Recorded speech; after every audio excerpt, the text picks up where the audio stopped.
Hello there. Do you have a writing test for ESOL Entry 3? That's roughly English at the pre-intermediate level. Are you ready for it? I do hope so. But if you're not quite sure, here are a few tips to help you think about what you need to know. My name's Kathy. I teach ESOL and writing is one of my favourite things. So, what do you think is important to show for writing at Entry 3? Well, first of all, there's planning. You need to create a clear draft or plan, and you must do it before you start writing. Now, I have a separate video all about planning for Entry 3. Do take a look if you have the time. Maybe you've talked about planning before and maybe you haven't, but you know, it's really not that difficult. The plan is just a few notes or words that tell you what you're going to write about. It doesn't need to be in full sentences. In fact, some exam companies don't want that because it's like practicing your actual writing before you start, and that's not the point. The point is you are showing your ideas and also the order in which you're going to talk about it. It's like a guideline or a roadmap. So practice. Think about the exam question before you start and make a few notes in order with some words that will be in your writing and some of your own ideas. And that's all it is. And don't spend forever doing it because the main writing needs most of your time. So we're thinking about paragraphs and structure. You will need to write your answer in clear paragraphs that follow the order of your plan, because if you don't, well, why did you do a plan? Plans are the starting point for all long writing. This is a skill that you are learning and there is a reason for it so that you can show how your thinking gets from A to B to C and so on. That's how it works. So what is a paragraph? Can you remind me, please? It should be a chunk of text made up of several sentences, not just one, and it should contain one main idea or theme. And when you have finished one paragraph, it's best to show that by moving down one line, a bit like this. If you write in just one block of writing, then you haven't shown that you know how to switch from one idea to the next. So try to remember to write in paragraphs and make it clear where one finishes and the next one begins. We want to see it clearly on the page.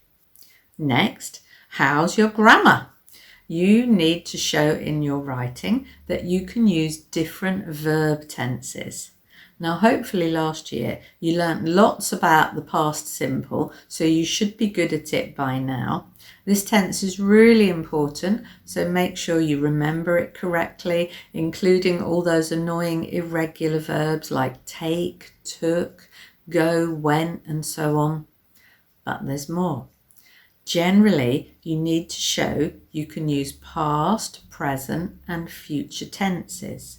You can use present simple or past simple, present continuous, past continuous.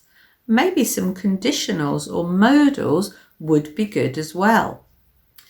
You can use the future in different ways, like saying I will or I'm going to, which are promises and intentions, or you can just say I'm going next week, which is a plan. You can also use present perfect, which is a verb tense you will spend a lot of time working on this year. This one can be tough, so do lots of work on it, please, and show that you can use it, even if it's only a little bit. Good sentence structure is also key for this point. So again, you need to make sure that your verbs work properly and match for what you want to say. Make sure you check if it's a plural or singular subject. Your verbs need to match with what you are talking about. Next, complex sentences. Ooh. Now in Entry 2, you learn about writing longer sentences which are called compound, and we usually learn about using and, but, so, and because. And we still like using these words. We need them. But you have probably learned some new ones now, like if, which is brilliant for lots of reasons because they work with modal verbs and expressions like would, could, should, have to, able to, which help you say lots more exciting things. And we also learn in Entry 3 about something called relative pronouns. Now, don't worry about the names. Sometimes they have a complicated name like defining, non-defining, relative clauses. Oh, the names are too long. But actually, your teacher knows all about the names and you don't need to know that. You just need to know how to use these words. Which, where, who, when, and that. And use them to describe things or people or places or ideas. This really helps you say a lot more. So put them into your writing.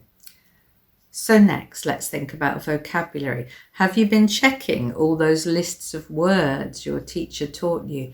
Because I imagine you will know something about comparatives and superlatives. Yes, that's right. Good, better, best, large, larger, or the biggest hotel, or the most fantastic lunch. And you need to be using some words like very, really, a bit, quite, to add to your lovely new adjectives, and even some adverbs that you learnt, such as drive carefully or we walked slowly. You can talk about time phrases like eventually, usually, every week, more than a few days, every Saturday, and so on, to explain times, or place phrases such as right in the city centre or in the middle of the beach or between two enormous buildings. Anything that gives a bit more interest and colour or description to what you are talking about. We want you to show more detail. And you should be thinking about more interesting words for how you feel, like satisfied or disappointed, or words you can use to talk about your learning, such as subject words, and really a much wider vocabulary than you had at Entry 2. Vocabulary comes in sets with topics, so if you're studying topics such as health or leisure or travel, education or work, there is a lot of related or specialist vocabulary. I'm sure you can find lots in any course book.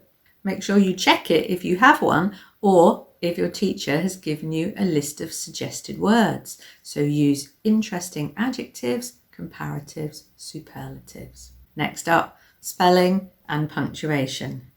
You need to use punctuation correctly and apply a range of it that shows your understanding.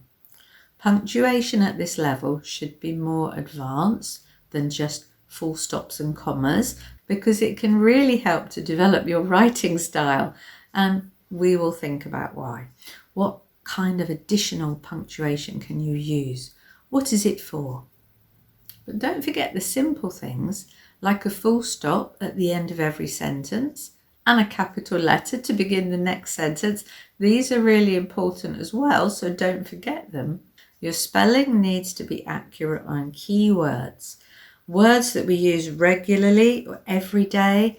And if you are using more developed vocabulary than this, we would also hope you are able to spell those words properly. Expanding your vocabulary is a big part of improving your writing style at Entry 3. But you need to be clear, how do you use the new words you have learned? Make sure it all makes sense. Finally, let's think about checking your work. This is called editing or proofreading. And you know, there really is no point writing lots and lots of sentences if you don't go back at the end and take a look at it and check what you have written. Now, your teacher has a lot to do, so don't expect them to check it all for you. Why should they? You do it because it's your writing and your learning. You have to be ready to be responsible and understand this is about what you can do, not what someone else is telling you to put on the paper.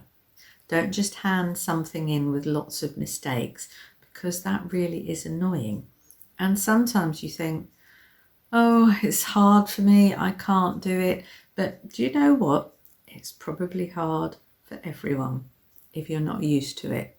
So my advice is get on and try it, practice, check it, and spend some time thinking about if you put in everything you've been asked to do. Put some effort in it because your teacher has. So now it's your turn. And if you do that, well, I think you'll probably pass Entry 3 writing. I do hope so. So good luck. Bye for now.